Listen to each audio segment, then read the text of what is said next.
Latest എന്ന് പറഞ്ഞവരെ ഇന്നത്തെ സുവിശേഷത്തില് ഈശോ തന്റെ ശിഷ്യന്മാർക്ക് പ്രാർത്ഥിക്കാനായിട്ട് അവരെ പഠിപ്പിച്ചു കൊടുക്കുന്നതാണ് നമ്മൾ സുവിശേഷത്തിൽ വായിച്ചു കേട്ടത്. ഈശോയുടെ സ്വർഗസ്ഥനായ ഞങ്ങളുടെ പിതാവ് എന്ന് പറയുന്ന മനോഹരമായിട്ടുള്ള പ്രാർത്ഥന തന്റെ ശിഷ്യരെ പഠിപ്പിക്കുകയാണ്.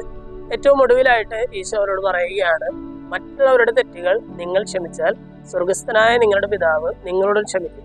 മറ്റുള്ളവരുടെ തെറ്റുകൾ നിങ്ങൾ ക്ഷമിക്കുകയില്ലെങ്കിൽ സ്വർഗസ്ഥനായ പിതാവ് നിങ്ങളോടും ക്ഷമിക്കുകയില്ല എന്ന് പറയുകയാണ്. അത് ഒരു തരത്തിലെ ഒരു മുന്നറിയിപ്പ് പോലെ ഈശോ നൽകുകയാണ്, ഒരു വാണിംഗ് പോലെ ഈശോ നമുക്ക് നൽകുകയാണ്. അതായത് മറ്റുള്ളവരോട് നിങ്ങൾ ക്ഷമിക്കാനായിട്ട് തയ്യാറായാൽ ദൈവം നിങ്ങളോട് ക്ഷമിക്കും. ഒരുപക്ഷെ നിങ്ങൾ മറ്റുള്ളവരുടെ തെറ്റുകൾ ക്ഷമിക്കുകയില്ലെങ്കിൽ നിങ്ങളുടെ സ്വർഗസ്ഥനായ പിതാവ് നിങ്ങളോട് ക്ഷമിക്കുകയില്ല.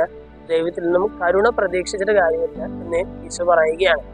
അതായത് മനുഷ്യരുമായിട്ടുള്ള നമ്മുടെ ബന്ധങ്ങളിൽ കരുണയോടെ പ്രവർത്തിക്കണം എന്ന് ഈശോ നമ്മളോട് ആഹ്വാനം ചെയ്യുകയാണ്. ഇത് സുവിശേഷങ്ങൾ പലതവണ ഈശോ നമ്മളോട് പറയുന്നുണ്ട്. പല ഉപമകളിലൂടെ ഡയറക്റ്റ് ആയിട്ടൊക്കെ ഈശോ നമ്മളോട് പറയുന്നുണ്ട്, നിങ്ങളുടെ സ്വർഗസ്ഥനായ പിതാവ് കരുണയുള്ളവനായിരിക്കുന്നത് പോലെ നിങ്ങളും കരുണയുള്ളവരായിരിക്കും എന്നൊക്കെ പറഞ്ഞിട്ട് ഡയറക്റ്റ് ആയിട്ടും മറ്റ് ഉപമകളിലൂടെയും ഈശോ നമ്മളോട് പറയുന്നുണ്ട്. ഇന്നത്തെ സുവിശേഷ ഭാഗം വായിച്ചു കഴിയുമ്പോൾ ഈ ഒരു വചനം നമ്മുടെ മനസ്സിലൊന്ന് സൂക്ഷിക്കാം. നിങ്ങൾ മറ്റുള്ളവരോട് അവരുടെ തെറ്റുകൾ ക്ഷമിക്കുമെങ്കിൽ സ്വർഗസ്ഥനായ പിതാവ് നിങ്ങളോട് ക്ഷമിക്കും. അവരുടെ തെറ്റുകൾ നിങ്ങൾ ക്ഷമിക്കുകയില്ലെങ്കിൽ സ്വർഗസ്ഥനായ പിതാവ് നിങ്ങളോട് ക്ഷമിക്കുകയില്ല. വളരെ ഈ കരുണയോടെ നമ്മുടെ ചുറ്റുമുള്ളവരോട് പ്രവർത്തിക്കാനായിട്ട് നമുക്ക് പരിശ്രമിക്കാം.